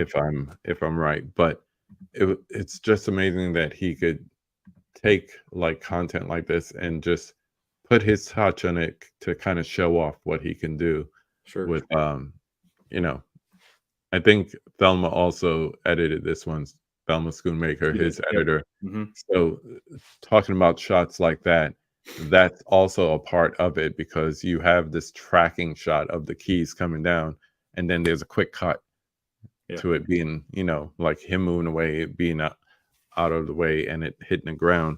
Or several scenes are just flooding my mind right now, but that all takes clever editing as When well. you're in the office and like you're randomly like getting floated all around there while you're just at a computer desk trying to make it look as entertaining as possible when it's just such a mundane task to do. Mhm. But Just it's also the way your eyes would track as well. So it's Yeah. almost like a modern day first person shooter, we would say. But the way it's shot, it's like your eyes are tracking, look almost like you're looking for something of interest in this, this dull setting. Mm-hmm. And not to give too much away about the movie, but there's almost like a reset from the beginning directly to the end. So it's like you went on this crazy adventure and then it's Right. like a reset the next day. It's like you just woke up from a bad dream A almost. fever dream. Yeah, That's pretty much. that's Uh-huh. pretty much what the movie is. It's like an overnight fever dream. Yeah, you're just feeling nonstop anxiety. And when it stops, it's just like you wake up like, oh, okay, back to my old job. Nothing has changed. Just go back to the everyday again. The everyday grind. Pretty much. Yeah. Pretty And much. yeah, he starts at the office. He wants to get like a little bit of enjoyment back in his life. So he goes out, finds a girl that he actually had a good, entertaining conversation with, like during lunch break or something like that. Mm-hmm. And so gets her number, and then just madness ensues. Like the first half hour is pretty cut and dry, straightforward. I was liking where it was going. And then the next hour happens, and it's just like, oh my God, what is happening It here? just went How is bad this to just crazy. keeps on going like lower and lower for this guy, man? Yeah. But you have to imagine, like, whether it's the next day or in the weeks to follow, that's now a water cooler story about that night. Yeah. And it sounds embellished. Everything that took place, it's like, we talk about the concept of the unreliable narrator. Mm-hmm. this plays like it's coming from an unreliable narrator. Like all those things couldn't possibly happen to one person when you're making some of this up. Right. I call BS. When the But characters are just caricatures, yeah, honestly. They're yeah, very one note for sure. yeah, And I think that's whenever movies go out and do this, it's hard for me to like grasp them and be like, oh, hey, this is something that could actually happen. Because I don't think I don't know how to read how this movie plays, I guess, because I don't think this actually happened to him in this. right. Especially, I don't know. It's hard for me to think on movies like this, like with Beau's Afraid, not to this extent, but like Mother is just kind of like the Mm, extremes of everything that's happening to you in a yeah, certain period of time. It's just you could read it so many different ways, and you can't tell the other person that they're wrong because there's so many ways you can read this. yeah. And I think because there's a lack of fantastical elements where, you don't have like a multicolored sky at night or anything like that that will say, hey, this is not really happening. This is a dream sequence. Right. Because you're lacking those and you have this gritty middle of the night New York City setting, you're Mhm. thinking, okay, so is it possible this stuff could really happen to one person? And I mean, he didn't really move around that much, No. so it's like, yeah, you could have the same taxi in the same neighborhood overnight. That could happen. You could come across the same people. You can see someone stealing a TV or what have you, Yeah. in the same place you just walked from a couple hours prior. So all those things individually are possible, but to experience them all together in one night, highly unlikely. But there's nothing in the movie as far as the setting, the set design, anything that says, hey, this is not real life. So everything you have to do is tell yourself, this is really happening to this dude. But then, like, there's little touches too, like with Roseanne Arquette. Hmm. He randomly like sees things that don't actually end up being there. Like there's some scar marks that he thinks he sees a bottle of like burn medication that he thinks that she's taking. Turns out that like neither of those things are there. So that's just another like false narrator type moment where like what is going on? And Yeah. it just feels more like a dream because like there are some times in a dream, like in the moment you remember things so distinctly, and then you wake Hmm. up and you're speaking about them and you're like, this happened. This happened, I think, right? Yeah. Yeah. Yeah. And it could also be, and this is the beauty of doing a rewatch, you could rewatch a movie and just take it from a different perspective. Like go into the rewatch and say, what if he's just delusional? Yeah.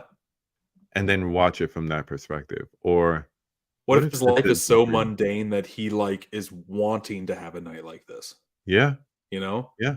There's so many different ways you could look at it. And if you go in with that setting in your mind and you rewatch it, it's almost like you're experiencing the movie again for the first time because you're looking at it from a different perspective. It's kind of like those old school choose your own adventure books, Yeah. but you're ending up with the same adventure, but you're just taking it from a different perspective. So Sure. that goes to the beauty of the writing of this too. I really believe that. So it's something that can be divisive as far as a movie, but that's only if you're looking at a surface level, which is very easy. The majority of people who watch movies take movies at surface level. So you're not going to see anything deeper than that. So if you could go in and you could search deeper and try to look at it from different perspectives, you get a lot more out of it. Yeah, there's a lot to think about in this movie too. This movie definitely it's not an easy pill to swallow. It's not like a throw popcorn in your mouth type of movie. It's like, Mm-mm. okay, this is happening. Why do you think it's happening? There's so many different ways to think about it. And at some point, you're just like, what if I'm thinking too hard about this? What if I just have my own thoughts here? The next time I watch this in a few years, I'm going to think completely different about this. Yep. I can Yep. I can totally see that happening with After Hours. Quick story. I Once upon a time I was like in between job markets and just looking for something new. And I worked for this brokering firm, which today would be called a boiler room. And these guys would make so much money on, say, a Thursday or a Friday that they would go to Vegas or they'd go to Atlantic City to keep it local and just blow like 70, 80,000 bucks on a weekend and come back, and that money just bought them stories. Sure. Embellish or true, they just lived it up for a weekend. And I could imagine someone who doesn't have an interesting life sitting around and just having all these different thoughts and scenarios play into their head. And then we get to see the result of it. Right. And this man is not a rich man either. Like, he literally goes out with $20 to his name. And can afford a token upgrade. right. And at some point, like, especially with all the wind blowing through that taxi and whatnot, there's no reason for him to pull the money out of his pocket to put it where it is in the cab. It's kind of like he's forcing himself to be tortured, playing life on the wild side. Like, I don't know if this is going to be here. The cab's going crazy. I'm going to put this here. If it leaves, it leaves. If it doesn't, whatever. And of course, he acts shocked when it happens. But I can see that there might have been like a little something in there, like, let's get crazy a little bit. Talking about, because I like to do double features in my head. So Beau's Afraid is a great one. Just going back to that concept of the unreliable narrator. I see this in the light with American Psycho. Yeah. Two different characters for sure. But I can kind of see that. Yeah. Yeah, because you're left wondering how much of this is real, how much of this really happened. Some things look like it happened and it didn't. Right. You know, names are being confused. All those different aspects are just there. Both seem very realistic, but touch upon like fantastical elements. Yeah. Yeah. That'd be a good double feature to do. Since this is a boutique podcast, what do you think about Lionsgate re-releasing some of their more popular, talking about things that are scalped and resold for upper prices? You know, I just mentioned American Psycho, and then also you have things like Dread and Hacksaw Ridge. Yep. Reservoir Dogs. I have them all. Yeah. But what do you think about them? Because some of them are being re-released with some high prices, like $45. I don't think at the end of the day that's going to be the price. I think that's just the retail. It's going from Best Buy to Walmart, and I think Walmart, especially on their online side, this doesn't seem to be a big like focus for them. I think it'll get all ironed out once it actually like hits store shelves and it's not up for pre-order anymore. It's nice that they're doing these re-releases. Lionsgate's really good at doing on all of their first pressings. They actually have first pressing on like where you open up the disc at. I've never had to buy a second pressing because I've always had the first. I don't know if it says second pressing on them or if it's just blank, but it is nice that Lionsgate seems to like know that, okay, there seems to be a demand for some of these titles that sold out quick. So we're going to put our money where our mouth is and just help the collector, the consumer out. Yeah, because price gouging $100 for American Psycho Steelbook is ridiculous. It is crazy. I mean, it's a great looking Steelbook, but if I paid $100 for that, I would lose sleep at night for sure. We've seen like many of shorts of you playing with that slipcover, so I know you enjoy it. I have gotten millions of views from that slipcover alone, so yes, I'm glad I bought that one day one for sure. Yeah, I know that Reservoir Dogs is getting re-released, but that's not a 4K. Yeah. They downgrade that to a Blu-ray and DVD, which is odd. Odd. That has to be some sort of rights issue or something. Yeah, I don't know. They only had the rights to do the 4K. I really don't know, because I know Lionsgate just got a lot of they got Kill Bill 1 and 2 and Jackie Brown, and they haven't released those in 4K yet either. They re-released those with just a random like Blu-ray slipcover, like new, so it was a Lionsgate release. But there's got to be some big 4K play down the road with Tarantino, I would think. But who knows? Do you have a favorite one that you got this year from the Lionsgates? Yeah, my second favorite Steelbook of the year was that Crank Steelbook. Yes, I think I've never seen that. And I love Lionsgate slipcovers, but when you see it on the shelf, it hides so much of the great artwork that it's kind of hard to like grab people's attention that way. It is nice with that Crank one because you push it up and it is so vibrant on the outside and the inside. It's just so many different color waves shoving your way, and it grabs your attention so much. Yeah. And I'm not even the biggest fan of Crank, but that Steelbook is phenomenal. It is. It is. It's somewhere on the shelf there. Yeah, here it is. So, I'm really hoping that one sold well so we could get the sequel, High Voltage, because that one is insane. over the top. So Crank over is the top. crazy. High Voltage is like its own type of genre, just insanely crazy action. Mm-hmm. Yeah. Mm-hmm. I love it. Right. We talked a little bit about the movie. You said you started to deep dive into the special features of After Hours. There's a lot of good ones on here. Yeah. Yeah. I That's love how why they carried over the 2004 like mini documentary, because that Yeah. had a lot of nice little tidbits too. Like it kind of told you an alternate ending that they never filmed because it's absolutely batshit crazy. Just That him term just keeps escaping coming back and inside- describing this movie, man. It Right. really does. And before, like, Martin Scorsese wanted to direct this movie and was trying still to get the Last Temptation of Christ off the ground, so he had to pass on this.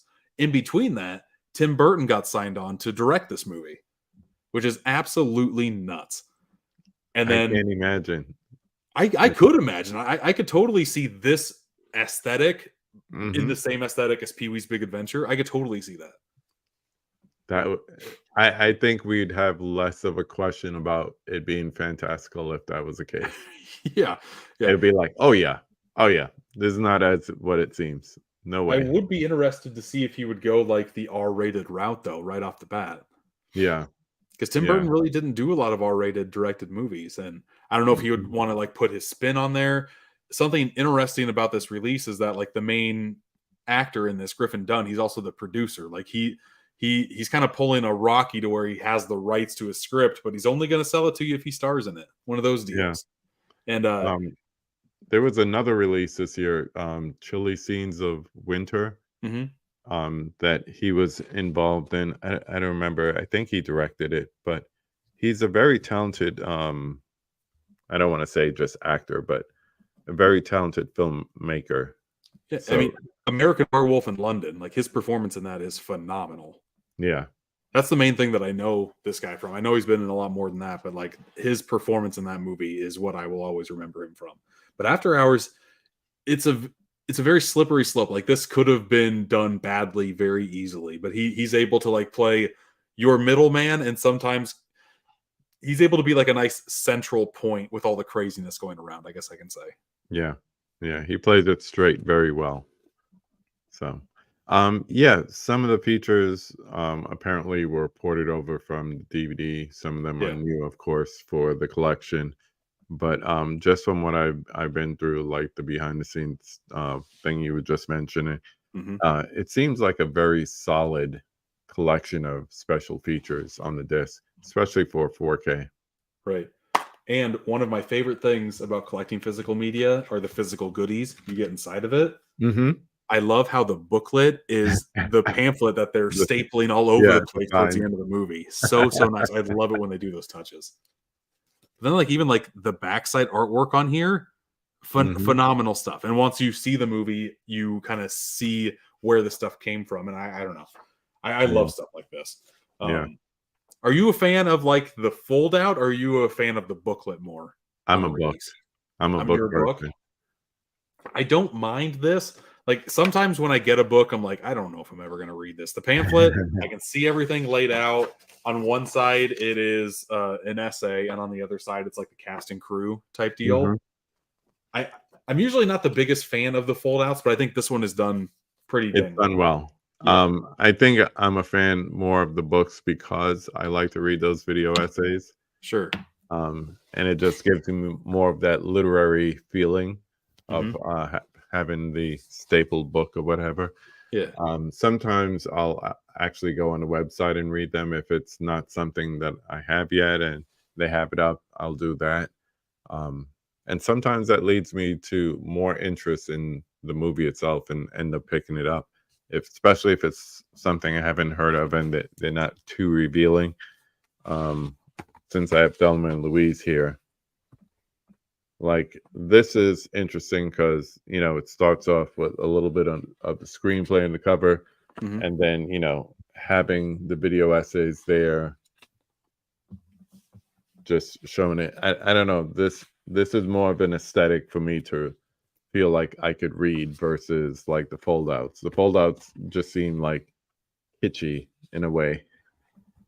And of course, not comparing it to like It Follows, where there's Oh man, those freaking book in hardbound it. books. Yeah.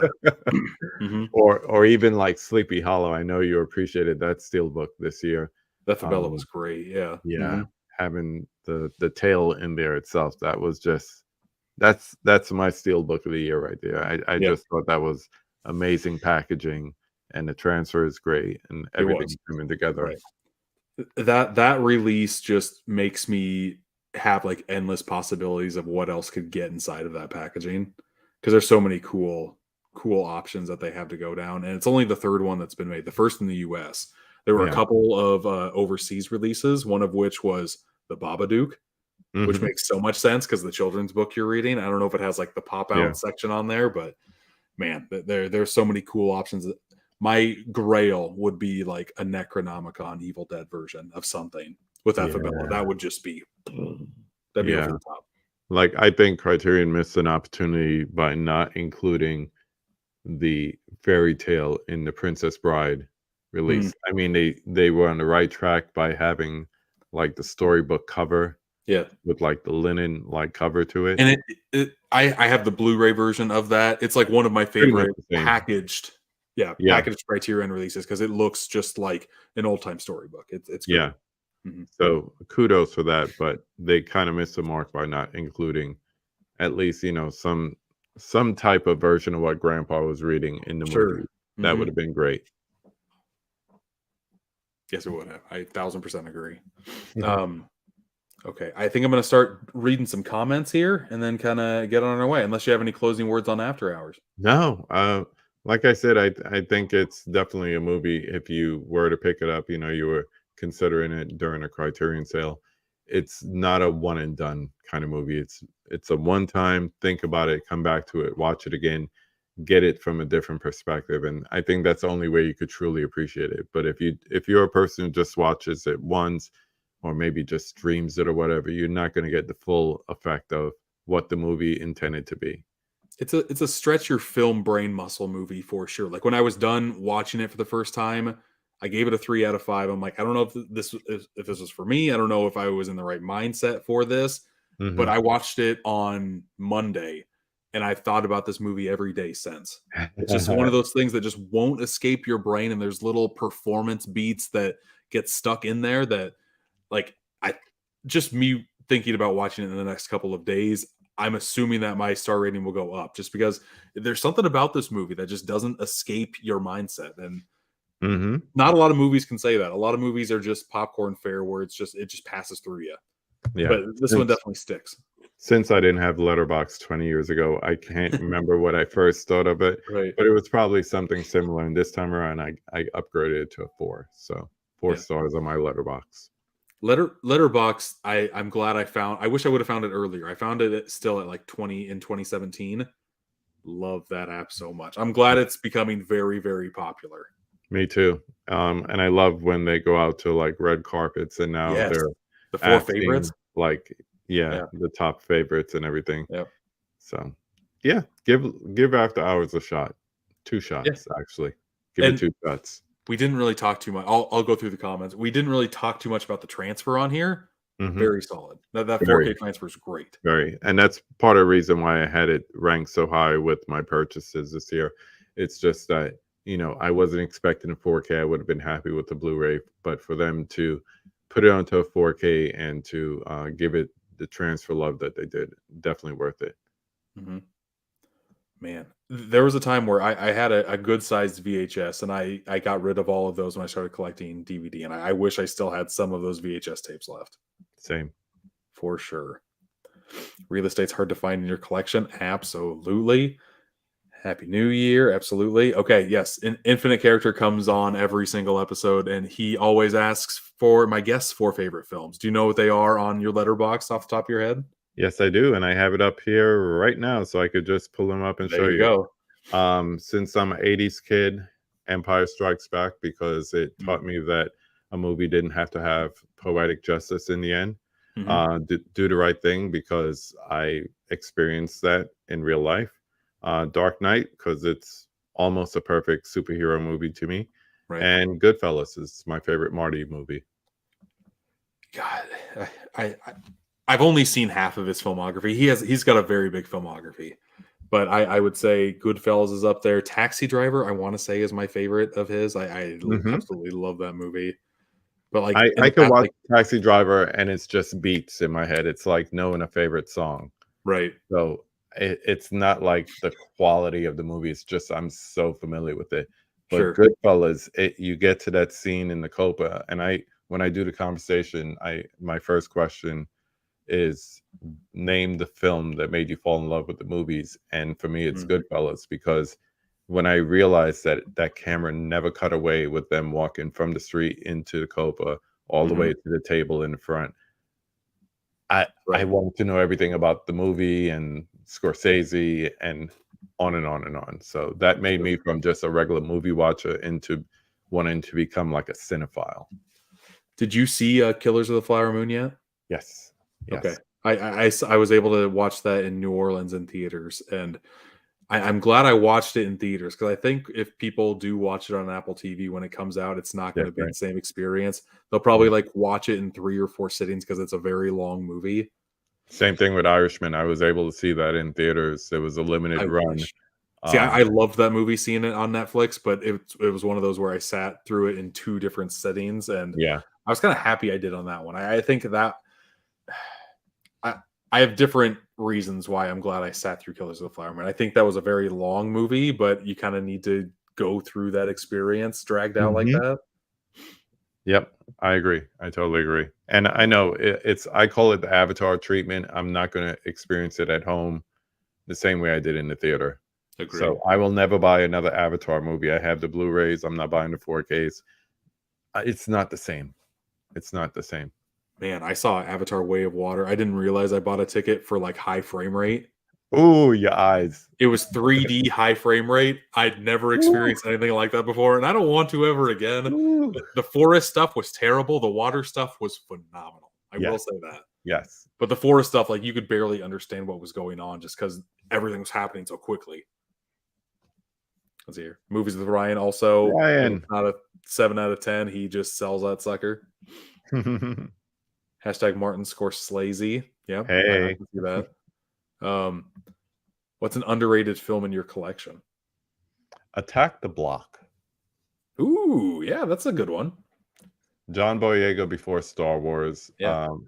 British sci-fi comedy. More Nick people Frost need is to in there know too. about it. Yeah. Mm-hmm.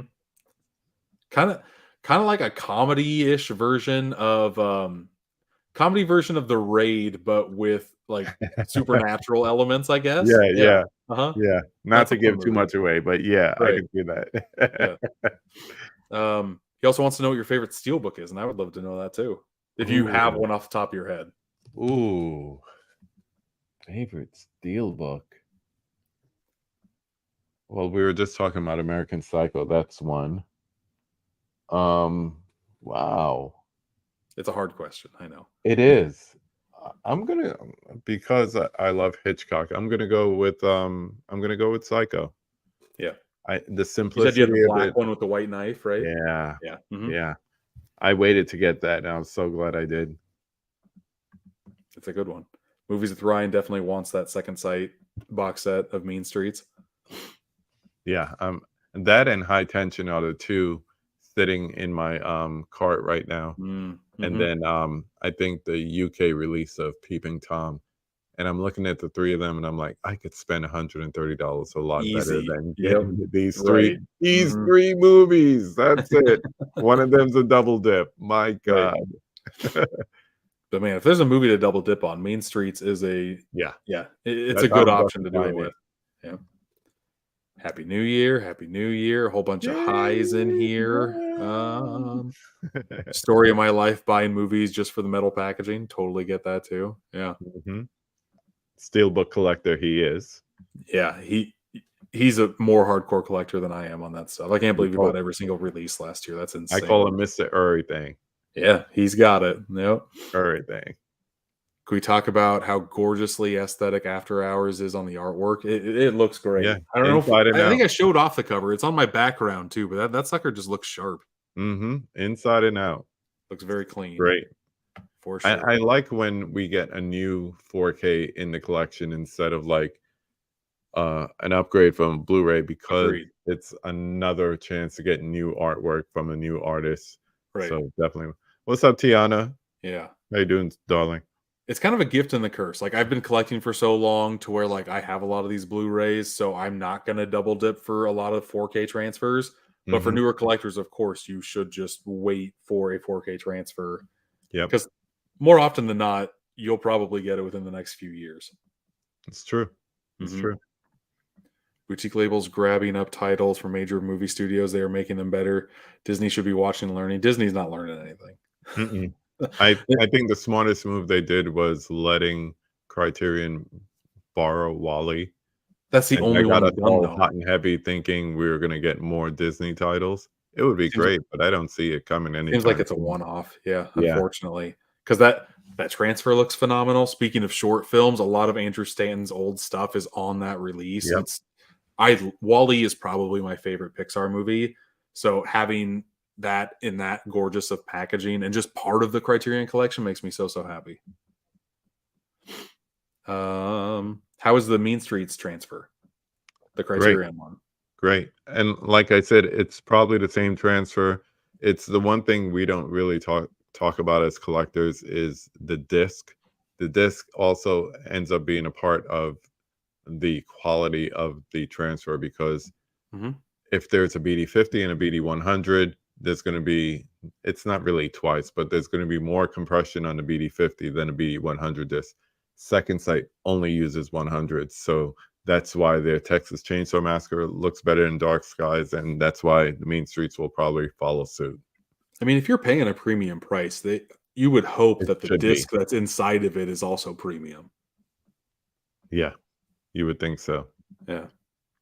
Saw After Hours in the theater when it first came out. You were working there, Wow. and they put that movie in smallest theater in '85. It grossed 10.5 million. Okay. Yeah. Didn't Wow. do Against it. Back to the Future and Goonies. Jesus. Yeah. Murderers Row, man. Beverly Hills Cop too. 4K King, how's it going? You just picked Roger. this one up. I hope you're not listening anymore. I don't want to spoil it for you if you haven't seen it. Yeah, the Hugo transfer from Arrow, Oh, good. phenomenal, man. And I'm I glad think that's that one one of the finally best has. release of the year. Yeah, it's Easily. great, and I'm glad that one finally has the spotlight shined back on it, because that one kind of came and went in theaters. Saw that Yeah. one in theaters, absolutely loved it. So I'm glad it's finally getting the attention it deserves again. It came out around the same time as Tintin, and people kind of paired them together for some reason. And I used to be an apologist for that movie, telling people you got to check it out. Forget who did it if you don't like him. It's not a crime drama, blah blah blah. Yeah, If you love movies, this is a love song to movies. Agreed. Silent Era, yep. you know. I wouldn't even just- say silent era. Just if you love movies, I think you should watch this and have an appreciation of its history. Yeah, Sometimes you say silent movies and people get like shied true. away, but it's true. this is more of like a journey film, like just a journey into the history of cinema almost. It's such a good watch. Attack the Block was pretty good, absolutely. Let's hear one last question and then we'll get out of here. A movie you can't stand watching. For the longest time, I would say Texas Chainsaw Massacre, because I Ooh. didn't see why people held it in such high esteem. But Mhm. as I grew as a movie lover and, a wannabe cinephile, Mhm. I started to appreciate movies for when they were made. Hmm. And I still remember, I like to watch those audience theater reaction videos. And I Mhm. still remember someone watching The Exorcist and saying, this is the best thing since Psycho. So you're talking 13, 14 years. And you have to take it for early 70s. They never saw anything like that. They never Right. saw a character like Leatherface or a family like that. And when you look at it from that perspective, you get past all of Sally screaming, or you tell yourself, what would you do in that situation? Would you be screaming your head off too? Probably. Mhm. And I start to appreciate it more and more. So I now have 2 copies. So There ta-da. you go. Yeah. I just started liking that one. Yeah. I mean, Yeah. I didn't watch it for the longest time because I thought it would just terrify the heck out of me. I was late on the train of loving horror movies. They always just freaked me out too much. Yeah. Texas Chainsaw. I'm glad I saw it when I did, because if I was smaller, I would not want to watch it ever Yeah. again, for sure. Let's see here. At the end of every podcast, I kind of like to tease who's going to be on the next episode and what that's going to be about. Mhm. It's gonna be in the next couple of weeks. I'm gonna take a week off, but I'm very excited to have this next guest on. We have Brian Starr, B Star Cinema, and he's on a process right now over on TikTok to where he is trying to get himself out of debt, and part of that is kind of paring down his physical media collection. We kind of touched upon this a little bit on the podcast. Like he used to have so many titles, like thousands upon thousands. And he's starting to realize that he doesn't really need that. He just wants to have the essentials. So I think that'll be a fun discussion to just see the evolution of a collection. Because I think for everybody, that's different. Yeah, for sure. Especially if you go from a large collection and you start to pare down like that. Yeah. A couple of years ago, a couple of blue tubers started doing just more, I forget the term, but less collecting and just more like curating their collection. Mhm. And I think that's an interesting concept. I could, just me without even thinking, could probably get rid of 100 titles and not miss them. I've seen your steel books. Send them my I'm not way. getting rid of any steel books. Okay. Anything else. Like, Wishful thinking. no steel books, maybe a couple boutiques, but the majority of those are staying there too. It's just like a lot of the common stuff that either I've never heard of that's in here that got sent to me that I will never watch. Yeah. Or just like stuff that's just okay, but am I really going to ever be in the mood to watch that movie again? One of those deals. Like I want to say over Blu-ray, 4K, VHS, DVD, all that stuff. I think I have over like 3,500 movies. That's a lot. Yeah, for sure. There's no way I'm going to watch every single movie in my collection in my lifetime type of numbers. So once you start hopeful. once you start thinking about that, it's just like, gosh, Get rid of some what are of the it. next steps going to be? Yeah. Yeah. hmm Well, cool, man. Is there anything you want to plug before we get out of here?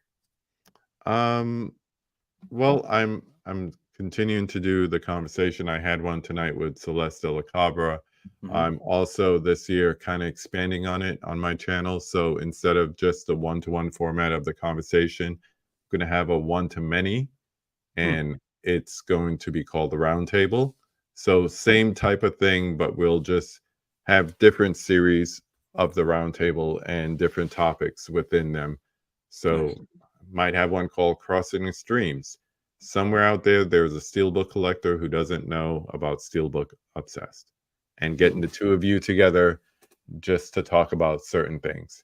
So it's kind of like being a connector of sorts. We're also going to have a series with older collectors. Let's call them the Gen Xers or the old farts or grown-ass collectors. I don't know what we're calling it yet, but something along that lines, because the way we collect and the memories that we have of movies and video store adventures and all that might differ from someone who was a kid, you know, or, you know, getting your Ecto Cooler on a Friday night and pizza and 2 movies from Blockbuster. God, you know, we were grown-ass people by that time. So it's going to be a different experience. So yeah, I'm just looking to connect with more movie lovers, have more conversations, whether it's on an individual basis or a group basis with more movie lovers. So that's what my channel is all about. It's connecting movie lovers with the thing that we're passionate about. Yep. I had the opportunity to be on your podcast, and Thank you. I think you are just so easy to talk to. It just, conversations flow so nicely. So this has been a pleasure. I would love to be on the round table whenever you want me, because I'm definitely, that's one of the things I'm thinking about is having one of them just talk about not only entry into steelbook collecting, but you know, some people see it as, wow, you can do that. Some people see it as, why do you do that? And just to be able to not just you talk about it, but talk about it with fellow collectors. Right. You know, if I could convince Movie Hunter to come on, that'd be another Good person luck. I would love to have on the round table. Come Mhm. on, dude. It, Talk to it'd me. be it'd be great. Absolutely. Well, Yeah. one of the reasons why I started this podcast is to kind of like bend the streams a little bit because I post a lot on TikTok, on Instagram, on YouTube, on Facebook, just getting different people from those communities to try to branch in here to connect both on YouTube and the podcast platforms, just to kind of spread the word of people that I like to I like the content that they make. And yeah, Yeah. you're definitely one of those people, and it was a pleasure Thank having you you. on here today. I have a request before I go. Sure, what's up, man? Uh, You, as well as a few others, are big on not only steel books but also premium boutique Mhm. labels and collecting. I never know when anything is coming out, and it's not as simple as going up on Blu-ray.com and It's looking at not. the. Yeah. I wish there was someone who just once a month put out some content saying, "Hey, this month Nova Media is doing this, and you know, Titans Occult is releasing Gladiator," and Mhm. just not just the US stuff, but the international stuff, and just bringing it all together.